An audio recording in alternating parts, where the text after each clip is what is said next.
In this video, we're going back to the 2000s to talk about a design style you may not recognize the name of, but I can almost guarantee you've seen it before.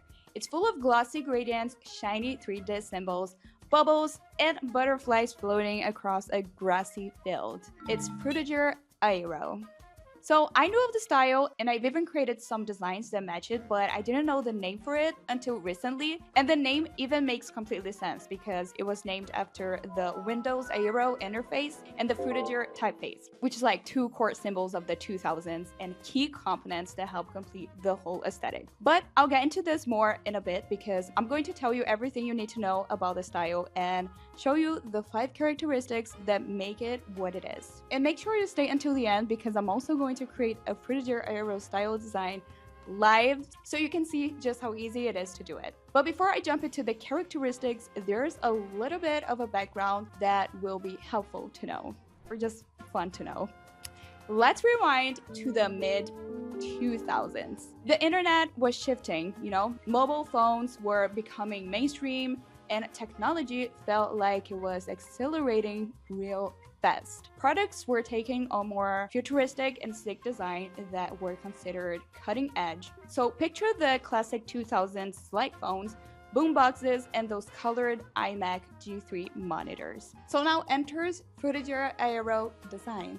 It originated from Microsoft's Windows Vista and Windows 7 user interface designs. That's pretty much the entire vibe. But then it influenced other types of medias, mainly advertisements for everything from tech companies like Nokia to beauty brands. The goal was to show that we lived in a sleek and futuristic, but also happy and optimistic time. And this is when the style began to take form as an actual style and not just a user interface design. But of course, styles changed, so by the mid-2010s, flat minimalism took over, and for a while, Frutiger Aero was a definition of outdated. But now, just like the Y2K aesthetics, it's making a comeback.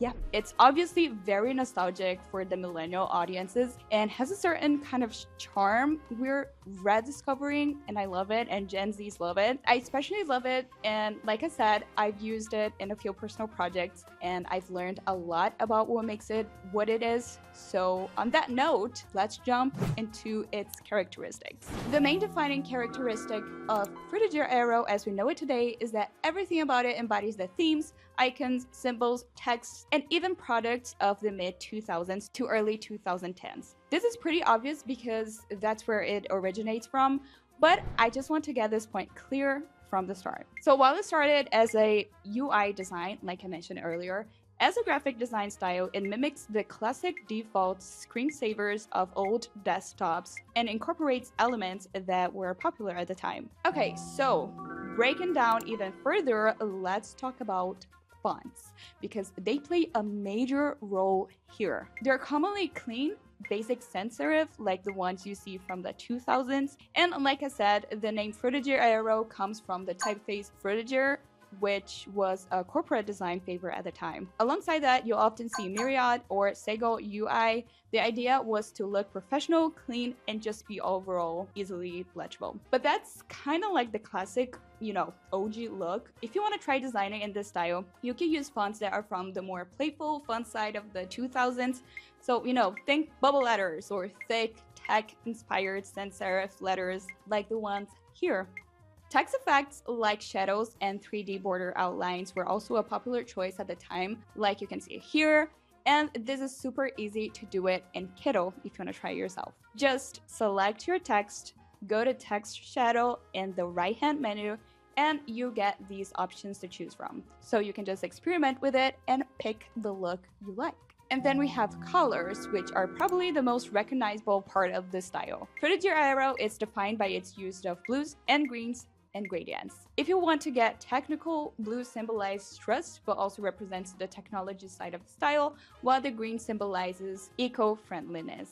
Overall, these two main colors create a kind of a wholesome, happy, and optimistic look. But with this graphic design style, you also see accents of silver, orange, and purple, and these colors are kind of specifics to the imagery that's used, which I'll get into next. But at its core, the colors of Frutiger Aero are glossy, liquidy blue, and grassy green. Alright, and this brings us to our fourth and final trait, visuals.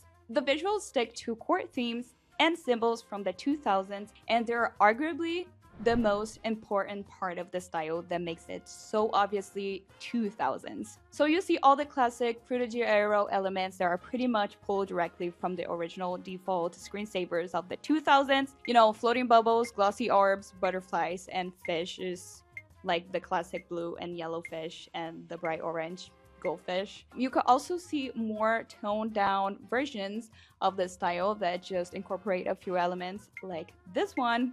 You can see that classic blue gradient and the swirling water there hidden towards the style. So it keeps the classic themes but takes a different angle. You also see 2000s computer themed elements like browsers, cursors, Microsoft icons, music player UI, and those old MSN icons. Who remembers MSN? Please comment. Please comment. And then you have your general 2000s theme visuals like old cell phones, monitors, CDs, and other type of nostalgic memorabilia from the time. And in terms of photos, you see blue skies, green grassy fields, water drop backgrounds, and just translucent things, you know, floating around. But another core identifier of the Frutiger Aero style is cheerful, people-centered stock photos.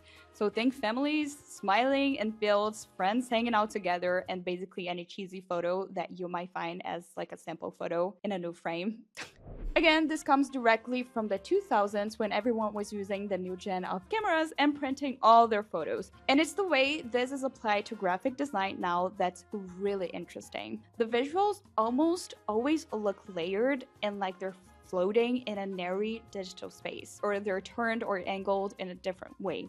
So things just aren't very straightforward, which adds to this chaoticness and makes it more interesting and playful. This kind of mimics a pop-up browser, how there's not really any rhyme or reason, it just pops up on the screen, so you can see they're all a bit chaotic. Then you have a more modern version of the style that's way less chaotic and it's really clean and, you know, it has a balanced layout, and it's the style that I'm loving right now. So we're gonna go over to Kittl and I'm gonna show you how exactly to make Frutiger Aero like this. I'll show you where I get the free images, the fonts, and any other elements I'll use. But before we get into that, if you haven't hit the like or subscribe button yet, if you could go for it now, that'd be amazing, because we're going to be releasing a lot more graphic design style dives and tutorials. You won't want to miss it. So you're helping us a ton by following along, and then you won't miss anything as well.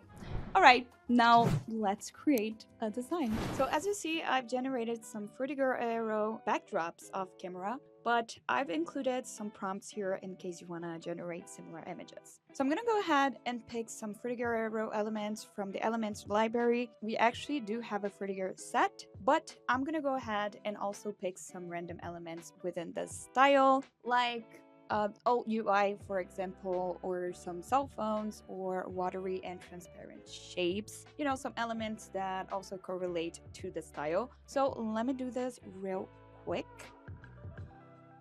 Okay, now we have our elements, we have our images, so I'm gonna start putting the design together. I'm going to use one of the images we generated as a background, and I'm gonna go ahead and choose this one because it's the least complex one. We notice that there isn't as much information or things going on here than on the other images, and I also want to use the old UI window that we gathered here. So I'm gonna add this to the design. At first I thought about adding some sort of text to this element, but then I was like, you know what? I'm gonna add a shape and mask one of the images we generated here as well. All you have to do to mask an image to a shape is overlap the image to the shape, as I am doing here, and select both and hit Command or Control Shift M. Now you just need to double click on the mask to edit and resize your image as you want. I also want to add one of the cell phones, and I'm going to do the same thing here, you know, with the mask. But first, we're going to generate a little beagle wearing headphones, because why not? You know, it's cute, and I think Frutiger can play a little into absurdity and humor, and that's something I love. I love integrating that to my designs. So let's do this here and, you know, do the same, add a mask, to the phone screen and then add our little beagle. Look how cute this is. I love this so much. I generated a dog on a white background, but honestly, after a while, I decided to remove the background here because I think it looks cooler, and it does. Now it's time for typography. Honestly, Kittl has so many Y2K fonts that this was super easy. I looked for Y2K and immediately went for Society 2K because it's a font that I love actually, and I used in past projects. I already know. I spotted it and I was like, okay, that's it, perfect. And we have our font picked, and I'm just gonna play around with the text shadows and gradients to make it look more, you know, nostalgic, more to add like this depth, this really 2000s Y2K style. Now I'm just gonna go ahead and assemble the design by adding more elements. All right, last thing would be adding a texture. This is optional, but I think it adds a very needed 2000s editorial feeling to the design that I am obsessed with. And this is our Frutiger Aero design. And that is Frutiger Aero design. I think what I love about this design style the most is just how strongly it ties to this era, you know? You look at Frutiger Aero design and you instantly feel those 2000s vibes, and it's so nostalgic, and you think about, you know, I personally think about something of my childhood. I think that's why it's popular again right now, and it's just the nostalgia of it that we love. The same as, you know, we love Y2K design, which if you're interested in learning more about, we also have a video on that, so you can jump to that one next. But if you want to start experimenting with this style yourself, you can create the whole Frutiger Aero look super easily in Kittl like I did. The icons and symbols, the fonts, and the glossy overlays, it's all there, and a lot of it is free, so go ahead. You can do exactly what I did. You can even just create a free account right now and follow along with the design steps we just walked through. But if you want to push it further, the Pro account gives you full access to the entire asset library, every font and every graphic you need to nail the design style is there. And we even have a code below as well for a discount of a Pro plan. But I love to know what you think about Frutiger Aero design, and if you found this video helpful. And if you make something in this style, you know, make sure to tag us on Instagram so we can check it out. And of course, don't forget to like and subscribe so you don't miss the next design tutorial or deep dive, or you know, any of the new videos we have cooking. We've got a ton of really fun and useful ones. And trust me, you will want to see what's coming next because it's cool. Thanks for watching, and I'll see you in the next video. Bye!